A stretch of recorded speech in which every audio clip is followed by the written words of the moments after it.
Okay, this is really great question. I'll say the question asked is the kinetic energy of an electron in a second orbit, second Bohr orbit, is equal to h square x m a naught square. This is what the kinetic energy is given, right? This is what the kinetic energy is given, right?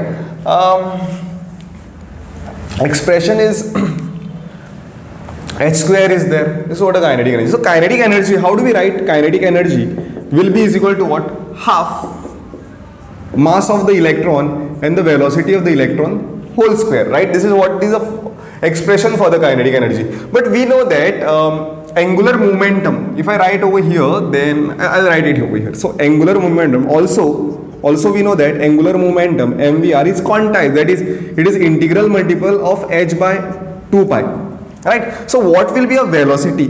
Let's say this is velocity of the electron, this is mass of the electron, this is the distance from the nucleus to the orbit, this is h 2 pi and n is constant, it is, so n is variable over here.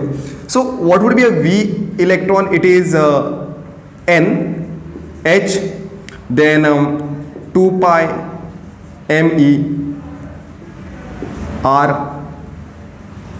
rn, I will write radius of some nth orbit, right? So what would be a v square over here? V square, velocity square of the electron, because I need to substitute it over here, no? So v square will be is equal to n square h square, then this is 2, this is pi, sorry 2 square will be 4, this is pi square, this is mass of electron whole square, radius of the nth orbit the whole square, right? This is the simple expression which I am getting for the velocity of the electron in an nth orbit. So here kinetic energy will be half the times mass of electron into, it is, I am substituting for this is n square h square and this is 4 pi square m e square, radius of the nth orbit the whole square, right? They have included a naught, right?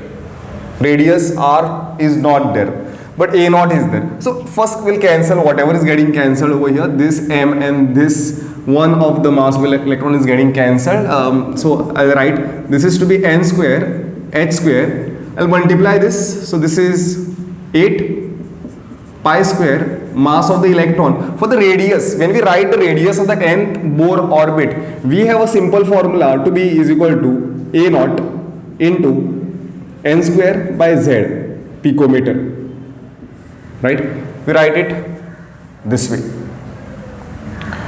Now this is in picometer, remember this formula is only for the picometer, that a naught is 52.9 into n square by z picometer. A naught is the first radius of the first orbit of the hydrogen atom. So this is what we are having. Now this is whole square now, right? So I have substituted for the Rn, this is n square h square, this is 8 pi square me a naught whole square n raised to 4 and this is z square. I think yes, this and this will be 2, right? What else is getting cancelled? Nothing else is getting cancelled over here. I will rewrite this. This is z square h square 8 pi square me a naught the whole square, right? For a second orbit, right? Second orbit of hydrogen, we did not mention the atom, so we'll take it to be hydrogen. Okay, second orbit of the hydrogen. So here this will be what? For the hydrogen z is 1, so it will be 1 square is again 1, so I will write this to be h square, right? This 8 is constant, this is pi square, pi is constant, mass of electron is also constant, and a naught is what? For a hydrogen, a naught will be how much it is? Second, no? So it is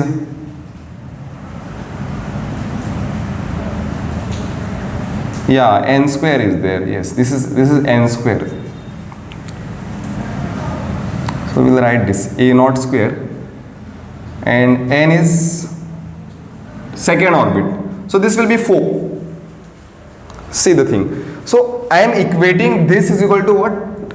H square x m a naught square. So what would be x? If you take out separately h m e, that is mass of electron, and a naught square, what remains over here is this. What remains over here is this. I'll clean this part.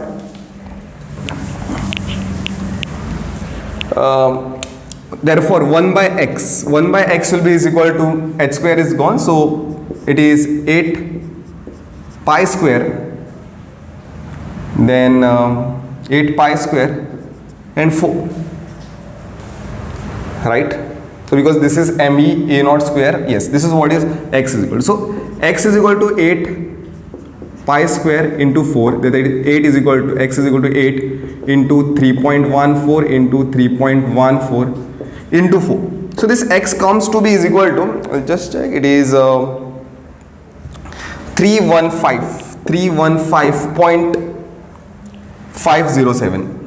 Right? If you solve this, you will get. So therefore, what is 10x? 10x is just multiplied by 10. So 3155.07, which is approximately, it is numerical based question which was asked in one of the year of the JEE. Recently it was asked. So this is the answer. Okay, this is again a good question, and this question will actually tell you the importance of the derivation. Okay, how derivations are important for the energy of the electron, velocity of the electron, frequency of the electron, or a time period of the electron, radius of the electron in like radius of the orbit, right, of the nth orbit in which electron is revolving. So we'll start with this question. So question asked is according to the Bohr's atomic theory, like kinetic energy, first question, like it is a multiple option correct. Multiple option correct means here also options are given, which possible multiple options is that. So here 4 statements are made, and based on which we have to judge which is correct, right? So which there are more than one option may be correct. So what they are saying is that kinetic energy of the electron is z square by n square. We have done this in a previous example. We have calculated kinetic energy. Still we'll do it again. So kinetic energy, pay attention over here. This is kinetic energy is half mv square, right? This is what we know. So mvr, we also know that mvr is equal to nh by 2 pi. So velocity is equal to what? nh by 2 pi and mr. So therefore v square is what? V square is n square, h square, 4 pi square, m square and r square, right? So 4 by 2 square is 4. So I am substituting it directly over here. This comes to be half m, mass of electron, and this is v square is n square, h square, 4 pi square, m square, r square, right? So this mass and this will get cancelled, and what we have is 1 by 8 n square, h square, and this is pi m, pi square m. Radius is given, radius of the nth orbit is given as what? A naught into, or we can put a value 52.6 also, it is n square by z, right? The whole square. So this formula will be 1 by 8 into n square by h square pi square m a naught square, and this will be n raised to 4, and this is z square. So this and this will cancel twice, means what is remaining? N square by z square. If I write it in the real form, it is 1 by 8 over here h square. This is pi square m a naught square. I will write this way, no?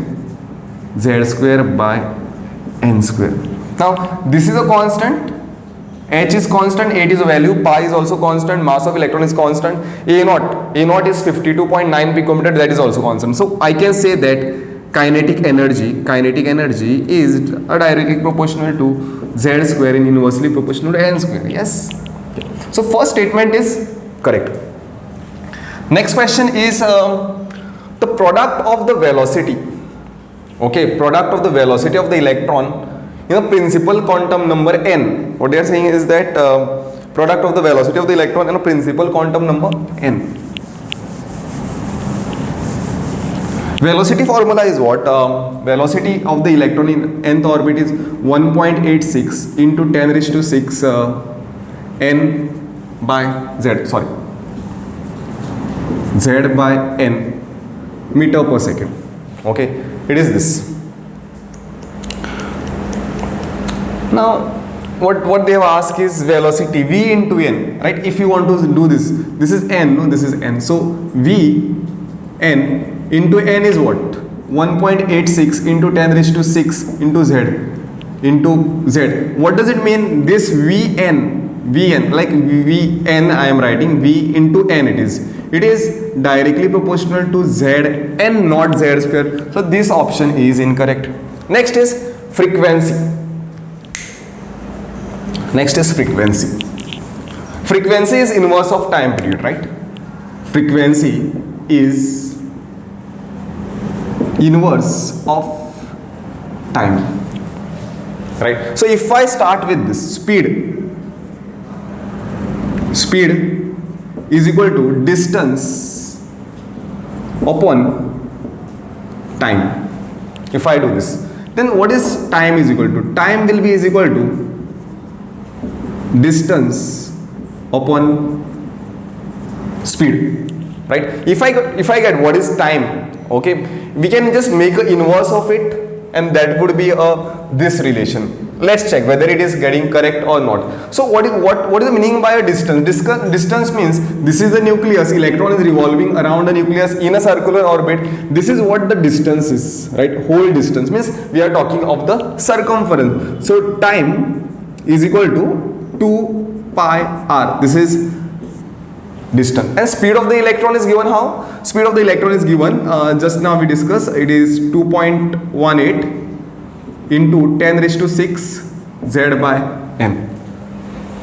Yes, this is what we discussed. So what is this r is equal to? R is equal to, we also know that, we'll keep this aside, this is 2.18 into 10 raised to 6. This r is, I'll substitute for r. I'll substitute first for r. It is a naught n square by z divided by 2.18 into 10 raised to 6 z by n.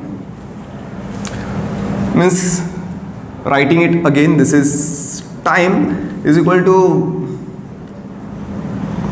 2 pi a naught into n square by z, and this is 2.18 into 10 raised to 6, and this will be ulta, right? N by z. So what it is becoming? This 2 is constant, pi is constant, a naught is constant, 2 by 2.18, this is also a constant. What we can say is that time period, hope it's coming into the frame. Yes, lot of space is there. So time period is directly proportional to n cube and inversely proportional to z square, right? So therefore, what is the frequency proportional to? Frequency is inverse of time. So I'll write this inversely proportional to z square and n cube. No, this is also incorrect. What we are getting is z square by n cube. Here they have mentioned z cube by n cube, right? Next is Coulombic force of attraction in electron. Coulombic force of attraction on the electron. Now Coulombic force is given this way. Coulombic force, I will just write, it is K, Q1 and Q2 divided by distance, right? Coulombic force means what? This is the nucleus and this is the electron which is revolving in a circular orbit, and there is a force of attraction. Let's say this is Q1 and this is Q2. So how you will mark the Coulombic force? This is K. Q1 is a charge on the nucleus. I will write that to be Z times E magnitude wise, and charge on the electron is E, right? This is R square. So Coulombic force is equal to, I can write kz E square by R square. Now what we need to do, just substitute for the energy, and other thing is substitute for the radius. It's very simple. We'll do this. Coulombic force, K is constant, Z is constant. This is E square. No, this is E square. I just by mistake I said that it is energy. It's not energy. Sorry. This is E square. So we'll write this kz E square. But radius is what? Radius is A naught into n square by z square. N square by z, I mean. The whole square. Right? So what will happen over here? This Coulombic force I will write is equal to kz E square, right? Or I will write this way, E square into z divided by A naught n raised to 4, and this is z square. So therefore Coulombic force is equal to K is constant. Again, charge on electron is constant. This is A naught is constant. What remains outside the bracket is z, and this z square by n raised to 4. So what I can say is that Coulombic force is directly proportional to z cube and inversely proportional to n raised to 4. Yes, this is also correct. Option 1 and 4 is correct. So option D is correct for this.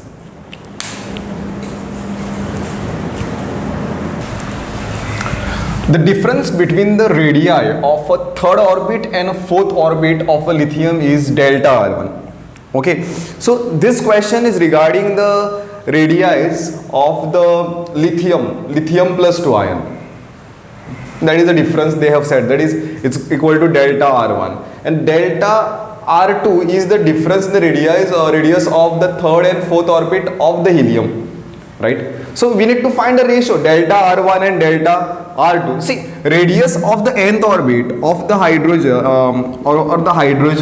or the hydrogen like species is given by the formula. How much?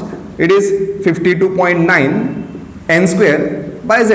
This many picometer. But this 52.9 could be also written as A naught. A naught is a Bose radius, means this symbol we are writing. This is n square by this picometer. This is radius of the nth orbit of the hydrogen or a hydrogen like species, right? So using these conditions, we need to find first we'll find a delta R1 and delta R2.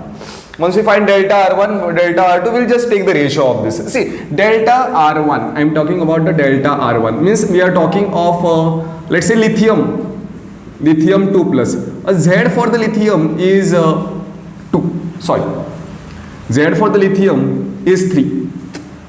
Hydrogen, helium, lithium, atomic number is 3, right? So delta R1 will be what?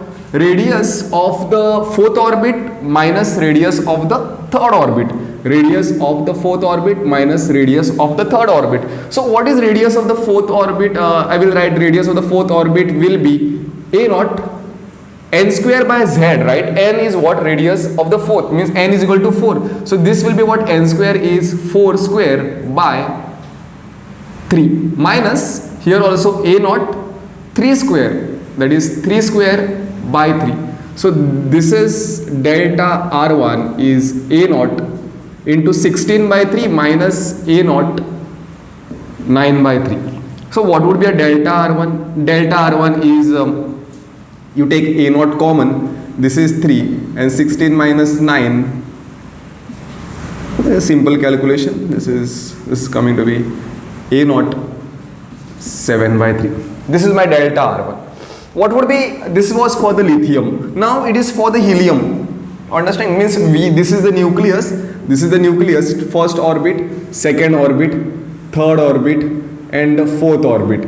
First we found out this fourth and third difference between their radii. This is what we found out, that is delta R1, and that was the lithium. Now for the helium ion, helium plus, means helium plus is also a single electron system, this is also a single electron system, and Bohr's model is true for a single electron system, right? And that's why this is the problem. So this is delta R2. Delta R2 will be what? Delta R2 will be over here, that is again R4 minus R3. What is R4 over here? R4 for the helium will be A naught, n square will remain same, that is I will write directly 16, n square is 16 by 2. Hydrogen, helium atomic number Z is 2 minus A naught 9 by 2. So this comes to A naught into 7 by 2. So I got this value delta R2 and delta R1. So ratio is asked. So what would be ratio? Delta R1 by delta R2 will be is equal to A naught 7 by 2 A naught, sorry, yeah, this is 7 by 3. 1 minute. Yeah, this is 7 by 3 and this is 7 by 2, right? So A naught 7 will get cancelled. It is 1 by 3, 1 by 2. So ratio is 2 is to 3, right? So option C is correct.